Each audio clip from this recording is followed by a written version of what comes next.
मध्य प्रदेश में विधानसभा चुनाव करीब आते ही मंत्री और नेता बाबाओं की शरण में पहुंचने लगे हैं। आपके साथ मैं हूं सुरभि शर्मा। स्पेशल रिपोर्ट की हम करने जा रहे हैं शुरुआत, जहां बाबा पॉलिटिक्स के बारे में डिटेल जानकारी के साथ जुड़ गई है मेरी सहयोगी अंजलि भी।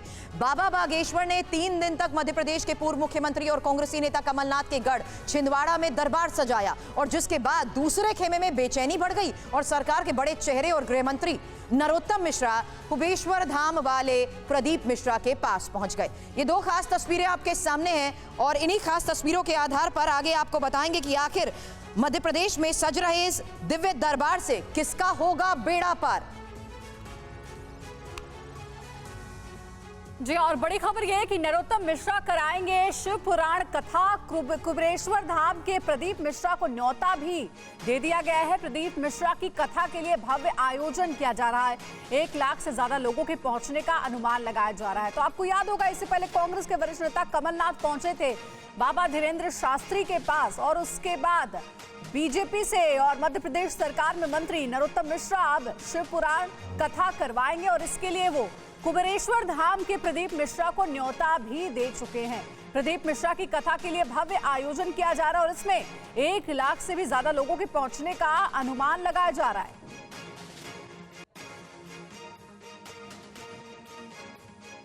और अब इंफॉर्मेशन वॉल पर डिटेल्स आपके सामने होंगी। बताएंगे आपको नरोत्तम मिश्रा को ये कथा कराने की आखिर नौबत क्यों आई है और कमलनाथ ने जिस तरीके से छिंदवाड़ा में बाबा बागेश्वर का दरबार लगाया, नरोत्तम मिश्रा को हिंदू वोटों का क्या डर सताने लगा, ये एक सबसे बड़ा सवाल है। हालांकि इसके बाद जैसी व्यवस्था कमलनाथ ने की, उससे बेहतर और शानदार कथा कराने की तैयारी में जिस तरीके से नरोत्तम मिश्रा लग गए हैं, उसके बारे में डिटेल आपके सामने। क्योंकि कमलनाथ ने बाबा बागेश्वर के छिंदवाड़ा में जिस तरीके से कथा करवाई, 3 दिन तक बाबा बागेश्वर ने छिंदवाड़ा में ही दरबार सजाया और इस बीच बड़ी खबर यह आई है कि प्रदीप मिश्रा दतिया में शिव पुराण कथा करने वाले हैं और करीब 31 बीघा की जमीन पर जिस तरीके से दतिया में नरोत्तम मिश्रा प्रदीप मिश्रा को बुला रहे हैं, उसके राजनीतिक मायने क्या हैं ये भी जानेंगे। हालांकि 50 एकड़ भूमि पे जिस तरीके से छिंदवाड़ा में ये कथा का आयोजन हुआ, उसके बाद अब नरोत्तम मिश्रा प्रदीप मिश्रा को क्यों बुला रहे हैं, इसके राजनीतिक मायने, चुनावी मध्य प्रदेश में क्या हो जाते हैं। 4 खंड में पार्किंग की यहां पर आपको बता दें व्यवस्था है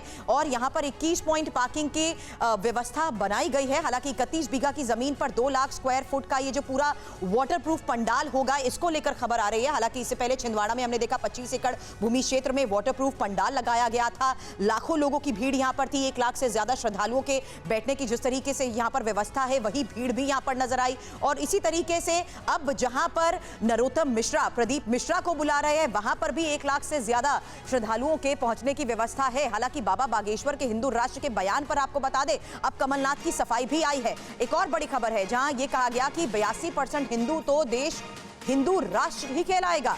हिंदू राष्ट्र कहने की आखिर जरूरत ही नहीं है, आंकड़ों से यह साबित है, देश हिंदू राष्ट्र है। देखिए, बनाने की क्या बात है, 82% तो हिंदू हैं ही, तो वो क्या हिंदू पैदा कर रहे हैं?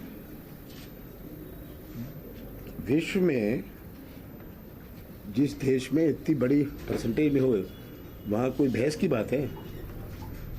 ये तो है ही। 82% अगर भारत में हिंदू हैं तो हम कहें कि ये हिंदू राष्ट्र है, ये कहने की क्या आवश्यकता? ये तो आंकड़े बताते हैं।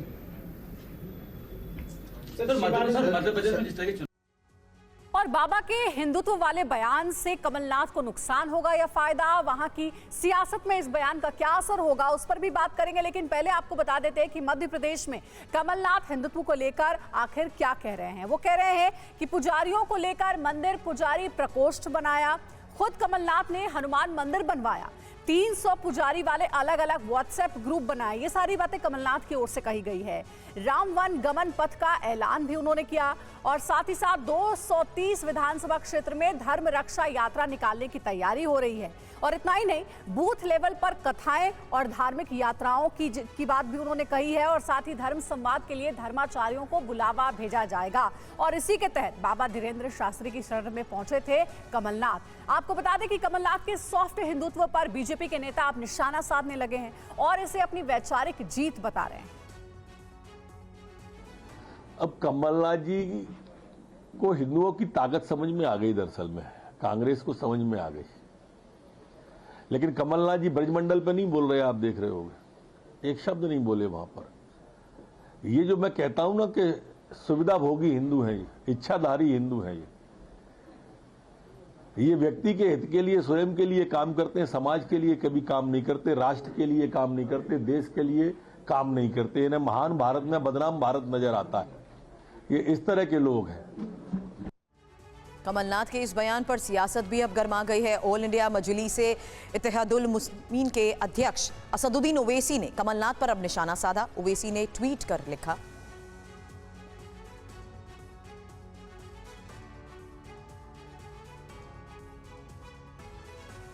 शुभम हमारे सहयोगी इस वक्त हमें ज्वाइन कर चुके हैं। और शुभम, सबसे पहले यही जानना चाहेंगे, कांग्रेस की ये कोशिश कथा कराकर लोगों के बीच अपनी पैठ बनाने की इस कोशिश में अब बीजेपी भी पीछे नहीं है, राजनीतिक मायने क्या है इसके? देखिए, बिल्कुल मध्य प्रदेश का इस बार का चुनाव अगर आप देखें तो पूरी तरह से धर्म पर आकर टिक गया है, और सबसे ज्यादा अगर असर किसी का दिख रहा है तो वो कथाओं का। और जो मायनों की आप बात कर रही है उसके लिहाज से अगर आप देखें तो देखिए, कोई भी अगर कोई छोटी सी सभा भी करवाता है तो उसके लिए उससे काफी तामझाम इकट्ठा करना पड़ता है। हम देखते हैं कहीं न कहीं बसें चलती हैं, लोगों को इकट्ठा करना पड़ता है, कार्यकर्ताओं को लगाना पड़ता है। मगर किसी बाबा की या कथावाचक की कथा जब कोई करवाता है तो खुद ब खुद जनता वहां पर आती है, और उससे कहीं न कहीं उससे आने वाले समय में राजनीतिक लाभ मिल सकता है।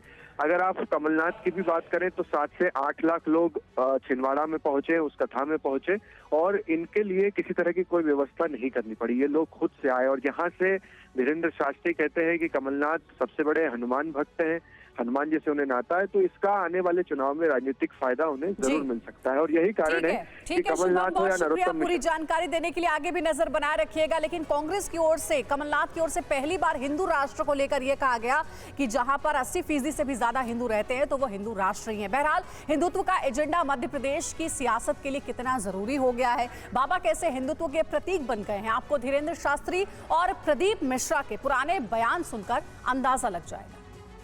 रोड जाम, हनुमान जी महाराज की कृपा ऐसी हो गए, जो जहां है बागेश्वर बालाजी की दया से उसकी वहीं पर अर्जी स्वीकार हो जावे। सत्य सनातन धर्म की, भारत हिंदू राष्ट्र की, अपने अपने मताई बाप की। आज के दिव्य दरबार में जो हैं, मन में राम नाम का जप करो। बस यही जीवन का, एक बार भारत की भूमि का अगर हिंदू जाग गया तो इस राष्ट्र को गौरवान्वित तब महसूस होती है जब भारत माता अजर और अमर कहलाती रहती है। और अब आपको बताते हैं कि नेता और राजनीतिक पार्टियां क्यों कथावाचकों और बाबाओं की शरण में जाते हैं। इसकी वजह है बाबाओं की फैन फॉलोइंग, जो नेताओं को इनकी शरण में लाती है। साथ ही साथ पर्ची निकालकर समस्या का निवारण, रुद्राक्ष से कष्ट हरने का दावा, दरबार लगाने का खर्च 1 से 2 करोड़ होता है और कथा कराने का खर्च करीब 1 करोड़ रुपए होता है। मध्य प्रदेश के अलावा देश दुनिया में लोकप्रिय है ये बाबा, और एमपी के बाहर कम प्रसिद्ध बुंदेलखंड इलाके में जबरदस्त क्रेज है। सीहोर के आसपास भी अच्छी पकड़ है, पहुंच है। कांग्रेस बीजेपी के नेता लगाते हैं हाजिरी। अक्सर आपने देखा है ऐसे बाबाओं के दरबार में कांग्रेस बीजेपी के नेता अपनी हाजिरी लगाते हैं, और जनता तक पहुंचने के लिए ऐसा लगता है राजनीतिक दलों को कि बाबा से बेहतर जरिया कुछ हो ही नहीं सकता है अपनी बात रखने का, और इसीलिए बाबा की शरण में जाते हैं राजनीतिक दल। देखिए, हिंदुत्व की पिच पर नेताओं की अगली पीढ़ी फ्रंट फुट पर खेल रही है।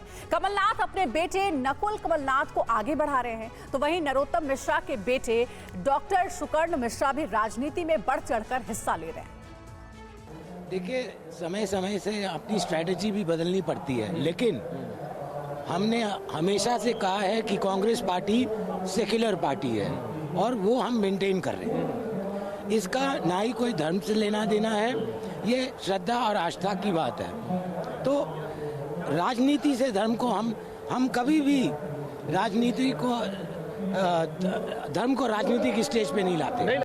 भव्य आयोजन के संबंध में सभी कार्यकर्ता, सभी भोलेनाथ के भक्त इसी कोशिश में लगे हैं कि ये आयोजन कैसे सफल बनाया जाए।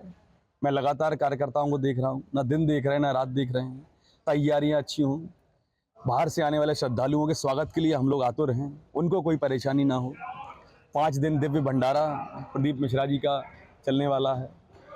शिव पुराण की कथा रोज। कल हमारी कलश यात्रा दिन में 2 बजे शहर के प्रमुख मार्गों से निकलेगी। सभी महिलाएं काफ़ी बड़ी संख्या में आएंगी। आप देखना, वो दृश्य देखते ही बनता है। लगता है कि 3 से 5 लाख भक्त इस पंडाल में रोज रहने वाले होंगे और लगभग 1-1.25 लाख का भंडारा प्रसादी रोज चलने वाला है। तो मध्य प्रदेश में इस वक्त चल रही है बाबा पॉलिटिक्स। विधानसभा चुनाव से पहले कांग्रेस खुलकर हिंदुत्व की सियासत करती दिख रही है। हालांकि हिंदुत्व की सियासत पर कांग्रेस और बीजेपी के बीच काफी अंतर है। मसलन बीजेपी हार्ड और कांग्रेस सॉफ्ट है हिंदुत्व की राजनीति करने के लिए, और साथ ही बीजेपी खुलकर हिंदुत्व की सियासत करती रही है। यह हम सब ने देखा है। बीजेपी हिंदुत्व के प्रतीक, मुद्दे और एजेंडे मुखर तरीके से उठाती है। बीजेपी की पूरी सियासत हिंदुत्व के इर्द गिर्द ही सिमटी हुई है। कांग्रेस की अगर बात करें तो कांग्रेस मुस्लिम वोटर्स की नाराजगी से डरती है। बीजेपी मुस्लिम वोटों के लिए ज्यादा फिक्रमंद नहीं है। लेकिन अब देखने को यह मिल रहा है कि मध्य प्रदेश में कांग्रेस भी अब हिंदुत्व के एजेंडे के साथ आगे बढ़ रही है। मध्य प्रदेश की बाबा पॉलिटिक्स पर लोगों का क्या कहना है, यह भी सुनना जरूरी है। कह नहीं सकते वोट का समय, अभी तो बाबा जी का दर्शन करना बस। चुनाव के समय देखेंगे वोट वाला। वोट किसको देंगे? चुनाव के टाइम में बाबा तो कहते हैं कि हिंदूवादी पार्टी को वोट दीजिए। हम हिंदूवादी है। हाँ, हिंदूवादी है। कांग्रेस हिंदूवादी है कि नहीं है? वो है नहीं है पता नहीं, लेकिन हम हिंदूवादी इतना पता हमको। तो 10 तारीख से चालू हो रही है। बाबा की इतनी मतलब कृपा है कि इतनी भीड़ हो जाती है कि यहाँ जगह नहीं मिलती है, लोगों को खड़े होने की भी जगह नहीं मिलती है। हम तो करीब 2-3 कथाओं में इनका सुन चुके हैं, पहले से सुन रहे हैं। लगभग प्रतिदिन 1 लाख से ऊपर लोग कथा का श्रवण करेंगे इस ग्राउंड में। तो बाबाओं के साथ मंच पर दिग्गजों की मौजूदगी और लोगों के बीच पैंट बनाने की इस कोशिश में लोगों की राय तो आपने सुनी, लेकिन बाबा सोशल मीडिया पर जिस तरीके से एक्टिव हैं, इसके बारे में एक इन्फॉर्मेशन भी आपके सामने, क्योंकि प्रदीप मिश्रा और बाबा बागेश्वर की सोशल मीडिया कितनी पावरफुल है, इस पर भी जरा एक नजर डाल लीजिए। हालांकि ये देखिए, सोशल मीडिया पर सोशल मीडिया का सितारा किसका ज्यादा चमकता है। ट्विटर पर देखिए, जहां उनके 1 लाख से ज्यादा 1.73 लाख फॉलोअर्स हैं और 4040 फेसबुक, जबकि यहां पर इनके फॉलोअर्स की संख्या 54 लाख तक है फेसबुक पर। ये दोनों का एक कंपैरिजन आपके सामने हम रख रहे हैं, जहां पर अलग अलग सोशल प्लेटफॉर्म पर अलग अलग संख्या में इनके फॉलोअर्स पर भी अगर हम गौर करें तो किस तरीके से ये फॉलोअर्स राजनीतिक हित में किसके लिए कितने आने वाले वक्त में मायने रखते हैं, इस पर नजर रहेगी। क्योंकि इंस्टाग्राम पर जहां 8 लाख से ज्यादा फॉलोअर्स हैं बाबा बागेश्वर के, वहीं प्रदीप मिश्रा के 2 लाख से ज्यादा फॉलोअर्स हैं। और इसके साथ ही ट्विटर पर भी हमने आपको दिखाया, यूट्यूब पर भी देखिए 60 लाख से ज्यादा इनके सब्सक्राइबर्स और फॉलोअर्स हैं। वहीं प्रदीप मिश्रा के 50 लाख से ज्यादा सब्सक्राइबर्स और फॉलोअर्स बताए जाते हैं, जो इनके साथ जुड़ते रहते हैं अलग अलग सोशल प्लेटफॉर्म पर। हालांकि सोशल मीडिया पर किसका सितारा कितना ज्यादा चमकता है, उस लिहाज से यह समझना जरूरी है कि राजनीतिक मायने क्या बढ़ जाते हैं जब चुनाव से पहले ये सभी नेता इनके साथ मंच पर नजर आते हैं।